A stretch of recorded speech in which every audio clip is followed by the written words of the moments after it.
We're here with John O'Looney. He is an undertaker and he is the director of the Milton Keynes Family Funeral Services here in Milton Keynes, England. John, thanks so much for joining us. You're most welcome. So let's cut right to the chase. When did you start having some suspicions that something strange was up during the pandemic? Well, to be honest, I think from the very start, when we were told, so the way it worked was I had a family come to see me in 2019.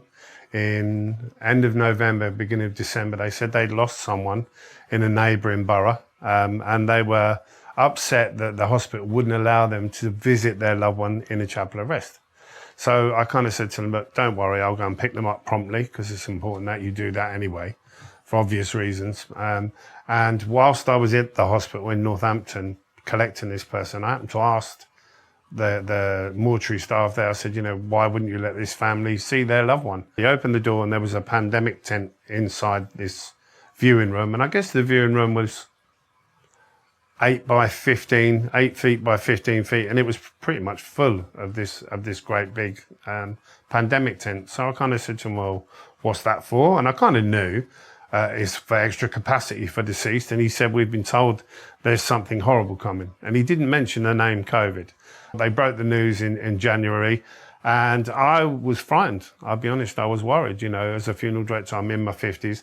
Here's a disease they're telling us is people are falling over in China. We've been shown footage of that. I thought, I was worried because I've got to handle these people, and it over the course of the next 12, 16 weeks, I gradually began to see through the narrative, and it wasn't what they were showing us on telly. And it was a number of things. One of the main things was in March of 2020, I took a phone call from a guy whose name was John, funny enough. And he said, I work for a government-sponsored company. So ministerial, one of the government ministers had this company. And he said, my job is to ring all of the undertakers as part of the pandemic response. And I was like, fine, what do you need to know? You want to help because I'm here to help. Right. And he said, I need to ask you various questions. I'm going to call you every Monday. He said, I'm going to ask you how many you can hold, your capacity, who you've picked up, where from, and how many are COVID. And I was happy to answer that. Why would you not? And I was making that effort to find out that information, knowing during the course of the week, knowing that he would call me on the Monday to give him that information accurately on each deceased. So I would straight away, he started steering me. And by that, I mean, I would say to him, I picked up someone from a local care home. It's a big facility, nearly 100 beds in there. And there was no doctor present. There was no COVID test done. So this guy wasn't COVID. I spoke to the staff there who confirmed this was an onset dementia patient. Mm-hmm. He'd been there 5 years. Then when I met the family at the point of arrangement, they told me, they confirmed, yes, he was an onset dementia patient. He'd been there 5 years. Straight away, this guy would openly admit he had to record him as a COVID death. And I was kind of, well, what's the point in doing this if you're going to fake the figures? This isn't... And he did that throughout 2020. And he said, well, I've been told to because they had one guy there that had taken a PCR test, given a positive test, didn't die of COVID, but went on to die. And so from that point forward, everyone that passed in that facility was put down as a COVID death. They because never of died. That one test result. Yeah, they were instructed to do that. Yeah. None of them died from COVID. But so what that meant was that there were no more deaths than normal, but there were loads of COVID deaths. I mean, I've been an undertaker 18 years, and I can tell you that in 2020, that's the only year I've ever known not a single winter flu death, not one. Everyone was COVID. So by the end of 2020, this guy rang me in the October, and he openly admitted to me, because you get to know him over time. If somebody rings you every Monday and you have, I don't know, a minute or two exchange, oh, morning, John, you get to know him, and he openly admitted to me he didn't know why he was doing the job because everyone is saying the same thing. There are no COVID deaths. And he openly admitted that to me. And by the end of October, he actually said to me, I'm not going to be calling anymore, John. I said, well, why? He said, there's no need. Now why is there no need in October of 2020? Because they knew. And I think Rainer Fulmick put it perfectly, is that the vaccines were never about COVID. COVID was about the vaccines. So they put down so many COVID deaths that by 2021, everyone was saying, save me. Okay, yes. And then the moment they had these jabs, then people started dying straight away. Yeah, it was 300% increase from, they started vaccinating locally here on January the 6th, and the death rate went through the roof straight away, and they called it the second wave, and it wasn't. It was just people that were being vaccinated were dying almost instantly. And they're still calling it long COVID, whatever. It's not, it's vaccine damage is what it is, yeah, that's the bottom line. And as they went down the age groups, because they started off here by kind of dangling the carrot and saying only the most vulnerable need to be vaccinated, then only the over 70s and only over 60s, then over 50s, then, well, if you're in your 40s, and then the over 30s, and they went down the list. And as they went down the list, that perfectly correlated with who was dying. That age group were the ones dropping down dead from COVID. And it wasn't COVID, it was vaccine damage. And I was washing and dressing them all the way through 2020 when nobody else would. I was taking them out of the body bags, washing them, dressing them. I never wore a mask ever. Are you saying you saw an uptake in younger and younger deaths that perfectly matched the vaccine schedule by age? As they went down, yeah, 100%, yeah. Right. Annie Bukacek is the first doctor that I found in the States who told us all about the extra funding that you would get, the bonuses for listing patients as COVID. Same thing happened here in England? Of course, yeah, massively. They were paid big money for everyone they put on ventilation. Well, inevitably, that blows the lungs out. Doesn't help. It destroys the lungs. Remdesivir, the pharmaceutical companies I know were offering huge discounts on all the other pharmaceutical products a hospital took if they took remdesivir. I've had doctors and hospital staff reach out to me and tell me, you know, I've got 100 nurses' details on my phone, my mobile phone. Some of them cried down the phone because they knew what was happening. Most of them have left nursing because they know what they were doing. They knew what they were doing. And how many outcomes do you need to see in a patient that you give remdesivir? Now, I would urge your listeners, Google side effects of remdesivir, a really good website to go. There'll be loads of search results come up. One of them is drugs.com. Wheeziness, tight chest, difficulty breathing, kidney function, liver function.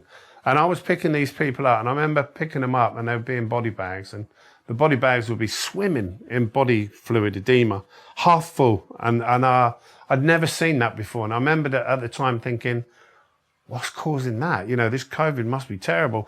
And what it was the remdesivir, because the remdesivir destroys the kidneys. So your body can't then process fluid.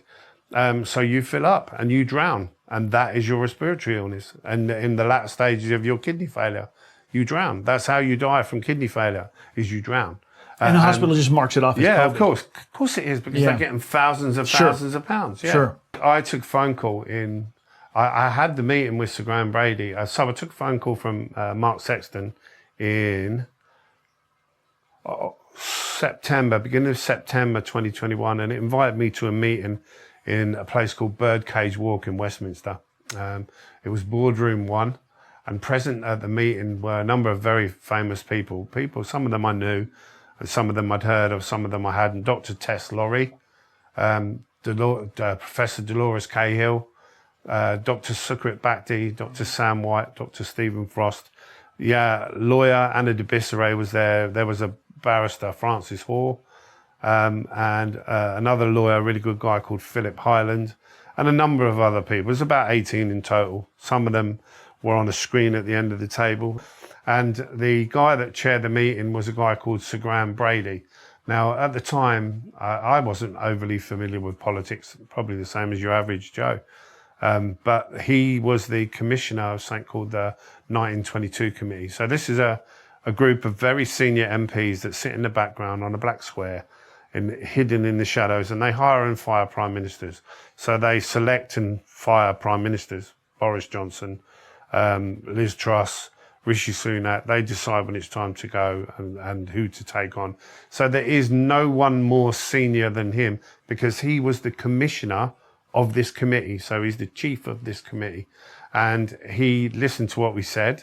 And we all had 5-10 minutes. And I kind of said what I knew up to that point was, there were no COVID deaths. They were labeling people as COVID, and people started falling over and dying the moment they started vaccinating them. And I listened as it went around the table in disbelief at what these scientists and doctors and medical people predicted. They said the cancers were going to go through the roof, the heart conditions and blood clots, and they went into the mechanics to explain why. And they presented reams and reams of A4 wads of evidence to Sir Graham. He openly admitted, he said, it's well above my pay grade, I can't stop it. And I went in there thinking, last someone's listening, and I came out knowing that is a deliberate agenda.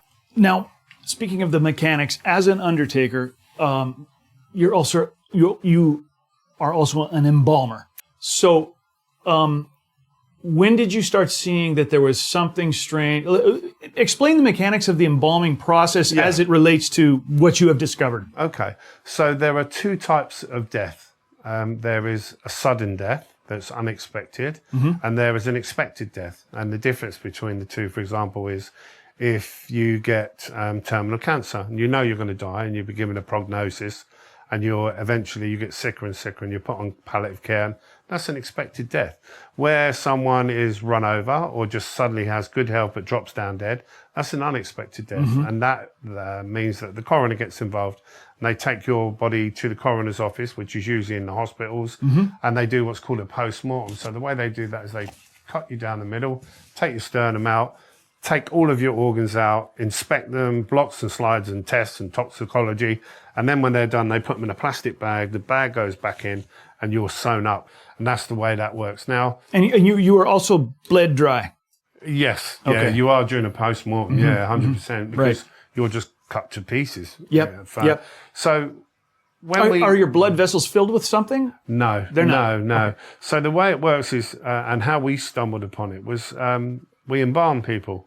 So during the embalming process, there are two types of embalming, and they correlate perfectly with a post-mortem case or what we call a straight case. A straight case is an expected death where there's no post-mortem done, and the body is essentially intact. Sure. So that includes the circulatory system. And the way we embalm is we use that circulatory system to embalm. So we make an incision below the collar line into the carotid artery, and we have an L-shaped nozzle on a pump. And we cut halfway through an artery, we pop that L-shaped nozzle in, tie it off, put the pump on, and it pumps formaldehyde throughout the body to preserve the body. And the fluid is also pink in colour, and it puts colour back in people, and you look at your best rather than your worst. Obviously, with a post-mortem case, you can't do this because they've been chopped about. Yes. And that circulatory system, that pipe network, is all chopped about and violated. So if I was to put it in there, it would be leaking everywhere because it's all been cut. So the way that works is you take the stitches out, open the cavity up where the coroner has done that. You take the bag of organs out, and then you are left with an empty cavity. And you can see inside that cavity very clearly because it's empty.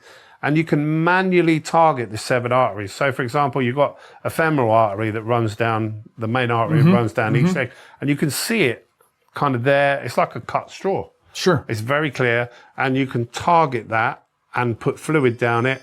And you, as the fluid goes down, you can see the toes going pink. So you know you've got the fluid where it needs to go. Then you move to the next leg, rinse and repeat for each limb. Sure. Now, as we've gone to do that, we had a young lad of 30 in. He was in really good condition, bless him. We've all been 30 once. He was in his prime. And we were asked, because he was young and he had a big social circle, can you embalm him? A lot of people want to come and see him. Not a problem. We opened him up. He'd had a post-mortem, and his arteries were totally blocked. So my embalmer has grabbed his tweezers and gone to pull the obstruction out, and pulled and pulled and pulled, and pulled a complete white, fibrous calamari type clot that ran the full length of his leg, from the top of his leg down to his ankle. And because obviously the vessels, as you go further down the ankle, they become smaller. So to pull a big clot uphill is no problem because it's a big, long, kind of tapered wedge. You know, if you were pulling it the other way, you wouldn't be able to, but you can pull it uphill. And that was when we first noticed it. And we got about £0.5 out of this young lad. I can show you the photos and supply them to you if need be. And so obviously it's quite troubling. Now, I've been an undertaker 18 years. I'd been an undertaker 14 or 15 years at the time. I'd worked for the coroner for 7 years on body recovery. So I have a vast experience of what the inside and outside of people look like, because I've picked them up out the road in bits, or when they've been shot or run over by a lorry. I know what is normal and what isn't. And I might not know the Latin phrase for every nerve and fibre, but I could look in, I know my way around a body. My embalmer is British Institute of Embalmers certified. He's BIE registered, and he's done 25 years now. He's never seen anything like it. So I kind of knew what was happening by mid-2021, and I emailed my local coroner in the hope of getting a paper trail. And I said to him, listen, we've had this young guy in, we picked him up off you. I know he's had a post-mortem, and you've done that post-mortem.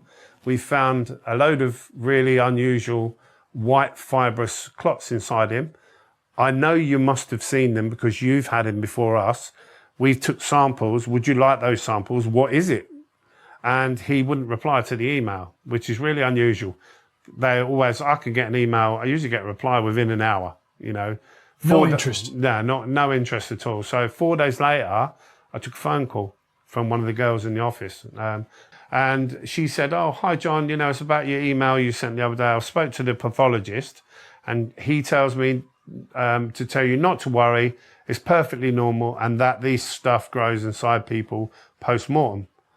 So after death, some people, their arteries fill with rubber. I've seen that argument in comment sections. Like, it really baloney, isn't. It really isn't. Normal. Now, there are certainly, you get different types of clots. I would have seen them before. Why would I raise concerns about it unless it was something I totally had never seen? You've been doing this for 18 years. It wasn't even like a subtle on the spectrum of anything I would expect to see. And I have various samples. I'll bring those to you to have a look at. My BIE registered embalmer has said exactly the same thing. He said, well, I've never seen anything like this. This is horrific.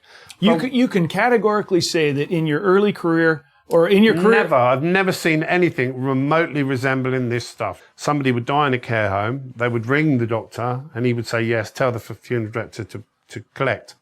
I would be on site within half an hour. I'd be embalming people within an hour of them dying. They certainly wouldn't be full of these white clots within an hour of death if they grow post-mortem. Nothing grows in your body when you die. Nothing. Decomposition, mildew, maybe some sort of mold spores might grow as you start to break down and we return back to the earth from whence we came. That's a natural process. White rubber inside your arteries isn't, and I'd never seen it prior to the vaccine rollout. And then from about halfway through 2021, and I'm in a group of a growing number of undertakers and embalmers that are all talking about seeing it. You know, your Richard Hirschmans and many, many others. They've gone public. Yeah, they've gone public. I can give you a list of an email list of names. It's growing number as well. Were you the first in England? I was probably one of the first globally. Yeah. Globally, yes. Yeah. And why was that? I think because I saw it. I can see a real biblical crime going on here, and people are dying full of calamari type clots that are not natural. I've never seen them. A growing number of people are also saying the same thing since I've spoken out. Now, is that mass hysteria, or is there really substance to that? And what's more troubling is not the fact I'm finding it, but it's the reaction of the people that are actually paid to protect us. They're poo-pooing it and ignoring it, and it is there. I can show you countless tubes of it, and evidence, physical evidence, that they won't even talk about. It's also reflected in the number of excess deaths that are happening.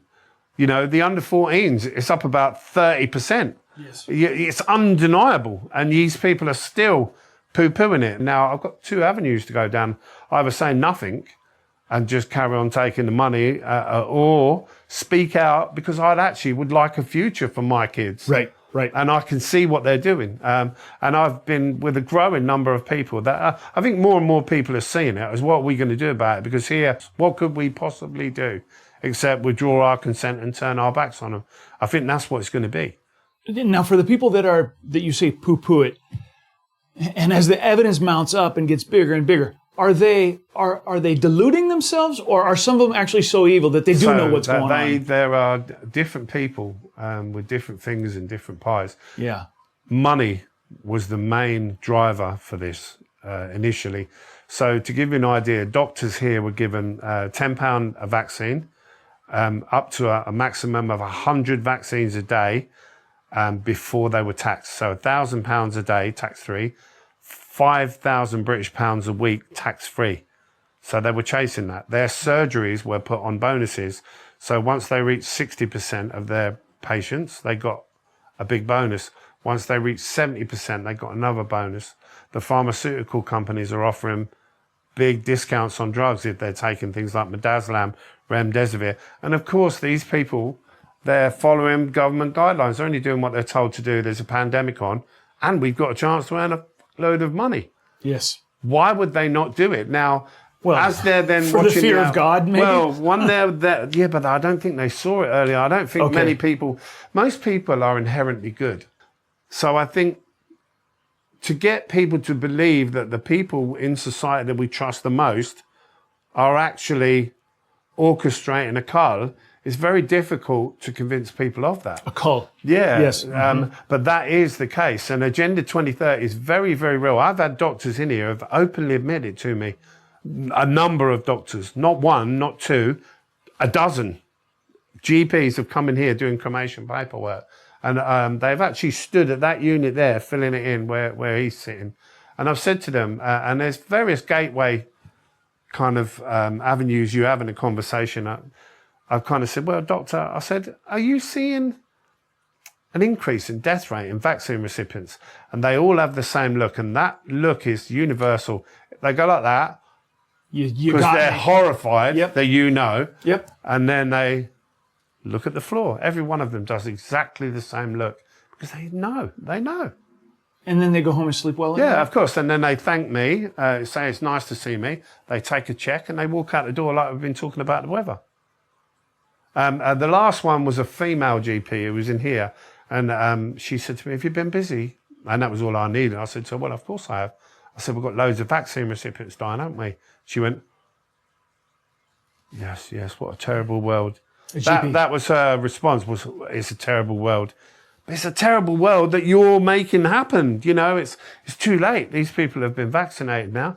They're ticking time bombs, you know. So some of them, it was said that early on, many of them received placebos. And the idea of that was to recruit you as advocates. So let me explain. Right. If you went for a jab and you had a placebo, what adverse reaction would you have? Zip. None. Yep. So you go home and you tell everyone how wonderful it's fine. Yeah. So look at me, I'm healthy. You don't mind going to get the next one. Right. And the next one. And every time you're playing Russian roulette, click. How many times can you do it before you get a kill shot, before you get the clot shot, or before you get the one that gives you cancer? And I'm prepared to put my ass on the line to warn everyone about what they're doing, because I don't want people to die. I'm happy to do little old men and little old ladies that have had a full life and have left a legacy. I don't want people in their 30s and 40s that are leaving 2- and 3-year-old kids behind. And I'm seeing that on a regular basis now. So the cancer thing, we used to get, the point I made earlier was I build a relationship with the family because it's me and my wife all the way through, even on the day of the funeral. So you get to know them and you say, you know, what happened to mum? And they say, oh, she had cancer. And I say, well, what happened? And they would tell you the cancer story. Mm-hmm. And it would be a 2-year, 5-year, 10-year story. Sure. Now, 16 weeks, 12 weeks. No kidding. Yeah. And I'm not talking about the usual 60, 70-year-olds. Right. 30, 40, 50. People that don't die traditionally from cancer are dying let alone in a fraction of the time. Yeah. Right. The consequences of not speaking out at all are far more serious than the consequences of facing these Satanists, these demons, and fronting them down. Because when you do that, and when you empower yourself, and as soon as you confront these people who know that you know what they're doing, they buckle, they wilt like a flower under the sun. I've seen it firsthand. I've laid on a COVID ward and watched them killing people. So this so-called death protocol with the wrong drugs and the remdesivir. So the drug here, they come under various brand names. I think Veklury is one, and remdesivir is the British equivalent. Right. Isn't there something called midazolam? Midazolam is a sedative drug, so that's used primarily in a care home environment. Now, when you think there are two tiers generally in care homes, we have the people that are chronically physically disabled, so they can't look after themselves and they need care. And then you've got people that are physically very fit but are mentally disabled. Now, gone are the days where we tie those people to beds. Sure. That's done chemically using drugs like midazolam. Yep. It's also one of the cocktails of drugs that they use for capital punishment in where they have lethal injection. Yep. Is one of the 4 or 5 drugs they use.